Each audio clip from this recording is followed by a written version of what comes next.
আসসালামু আলাইকুম ওয়া রাহমাতুল্লাহি ওয়া বারাকাতুহু। সম্মানিত ভিউয়ার্স, আজকে আমি আপনাদের সম্মুখে জাস্ট 2 মিনিটে একটা ভিডিও নিয়ে আসলাম। আপনারা অত্যন্ত মনোযোগ সহকারে আমার এই ভিডিওটা দেখবেন। জীবনে তো অনেক সময় আমরা বের করে দিলাম। ধরেন আমার বয়স আজকে 20 বছর হয়ে গেছে। এই 20 বছরে আমি আমার জীবনে কি করতে পেরেছি? এই 20 বছরে আমি আমার রবের জন্য কি করতে পেরেছি? একবার শুধু আপনি অন্তরটাকে নরম করে একবার ঠান্ডা মাথায় আপনি শুধু ভাবেন যে আপনি 20 বছর 30 বছর পার করে দিয়েছেন।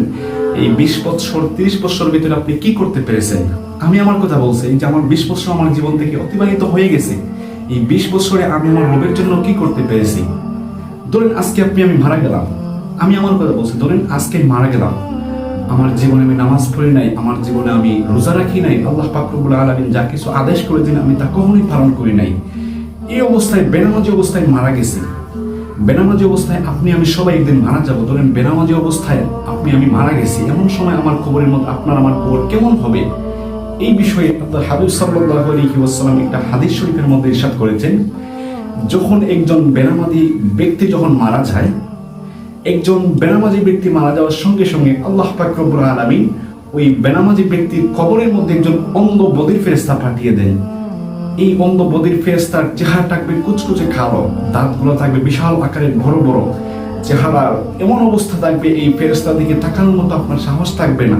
ফেরেশতার শরীর থেকে কালো ধোঁয়া বের হয়ে আসবে, দুর্গন্ধ, পচা দুর্গন্ধ বের হয়ে আসবে। ওই সময় আমি সহ্য করতে পারবো না। তখন ওই বধির ফেরেশতাকে যখন এই অন্ধ বধির ফেরেশতাকে যখন বেনামাজি ব্যক্তির কবরের মধ্যে পাঠিয়ে দেন, ওই অন্ধ বধির ফেরেশতার হাতের মধ্যে থাকবে একটা বিশাল আকারের বড় লোহার হাতুড়ি। যে হাতুড়ি দ্বারা যদি পাহাড় পরিমাণ কিছুকে যদি আঘাত করা হয়, সঙ্গে সঙ্গে পাহাড় পরিমাণ দুনির সাথে মিশে যাবে। ওই হাতুড়ি দ্বারা ওই অন্ধ বধির ফেরেশতা ওই বেনামাজি ব্যক্তিকে এমনভাবে আঘাত করতে থাকেন, আঘাত করার সঙ্গে সঙ্গে ওই বেনামাজি ব্যক্তির 70 হাত মাটির নিচে চলে যান।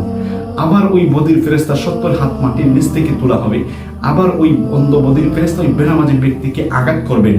এইভাবে একজন বেনামাজি ব্যক্তি যে মারা যাওয়ার পর থেকে যে তাদের কবরের মধ্যে আযাব জারি থাকে, যতক্ষণ পর্যন্ত না কিয়ামত সংঘটিত হবে ততক্ষণ পর্যন্ত এই বেনামাজি ব্যক্তির কবরের মধ্যে এই আযাব চলতে থাকবে। এখন আপনার কাছে আমার একটা প্রশ্ন, আমার কাছে আমার নিজের একটা প্রশ্ন, এই যে আমাদের 20 বছর জীবনটা যে আমরা পার করে দিলাম, এই 20 বছরে আমরা যে কত নামাজ যে ইচ্ছাকৃতভাবে আমরা পরিত্যাগ করেছি, আমরা কি রবের নিকট আমরা কি নিয়ে আমরা যাবো?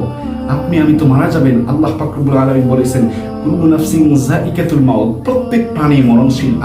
আমি এই দুনিয়ার সবাই মারা যাবে। হয়তো কখনো আছে সন্তান, বাবার আগে সন্তান মারা যাবে, আবার